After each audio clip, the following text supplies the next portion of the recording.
Արդյոք Հայաստանում կա սոցիալական եւ աղքատության խնդրեմ։ Այո, Հայաստանում կա սոցիալական եւ աղքատության խնդրեմ։ Բայց մենք իմիջիայլոց վերջերս աղքատության ցուցանիշները հրապարակվեցին, մեր գնահատմամբ դրանք շատ բավական լավ ցուցանիշներ են, բայց քանի որ մեթոդաբանական հարցերը դեռ պետք է ճշգրտվեն, բայց այդտեղ մի բան է երևում, որ ծայրահեղ աղքատությունը 0.6% է, անկախ մեթոդաբանությունից, այս նշանակում է մենք ըստ էության շատ մոտ ենք ծայրահեղ աղքատությունը վերացնելու մեր նախընտրական խոստումին, որը տվել ենք 2021 թվականին։ Ընդ որում, այդ աղքատության ցուցանիշը վերաբերվում է նախորդող շրջանին, մինչև ընտրություններ 24 թվին։ Այս 1.5 տարվա ցուցանիշները եւ մեր տնտեսական աճը չի կարող ուղղակի այդ ցուցանիշը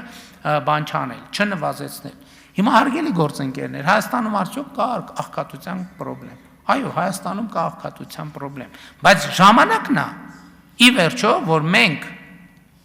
առերեսվենք եւ արձանագրենք աղքատության պատճառները։ Հայաստանի Հանրապետությունում այլևս աղքատության պատճառն այն չի, որ աշխատատեղ չկա։ Չկա, այդ խնդրեմ վաղուց վերացված է։ Հակառակ դեպքում չէր լինի, որ հազարավոր, ել չեմ ասում տասնյակ հազարավոր մարդիկ ուրիշ տեղերից գային Հայաստանում աշխատեին եւ ուրիշ տեղերում իրանց ընտանիքները պահեին։ Բայց չի կա Հայաստանում աղքատություն։ Հայաստանում աղքատություն կա միայն հետևյալ պատճառով. աղքատ չլինելու հմտությունների բացակայության պատճառով։ Ես շատ եմ ուսումնասիրել այս հարցը, եւ սա շատ կարեւոր, շատ պատասխանատու եւ շատ սուր հայտարարություն է։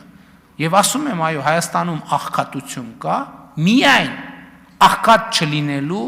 հմտության բացակայության կամ սակավ լինելու պատճառով այն մարդկանց շրջանում, ովքեր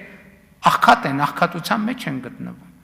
որովհետև մենք 2018 թվականից էլ որդեգրել ենք այդ ռազմավարությունը, որ աղքատությունը հաղթահարելու ձևը աշխատանքն է,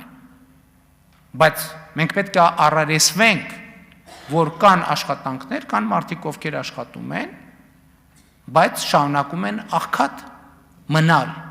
ինչու, նույն պատճառով, որովհետև նրանք աշխատում են այդ տեղում բավարար պրոֆեսիոնալ հմտություններ չունենալու պատճառով եւ մեր քաղաքականությունը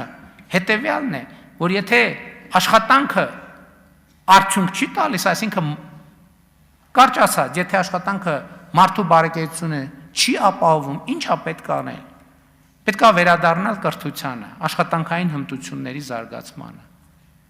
Եթե դրանից հետո էլի իր աշխատանքը իր բարեկեցությունը չի ապահովում, ինչա պետք անել։ Էլի է պետք վերադառնալ կրթությանը եւ աշխատանքային հմտությունների զարգացմանը։ Եվ սա պետք է լինի մեր քաղաքականությունը աշխատանքի ոլորտում։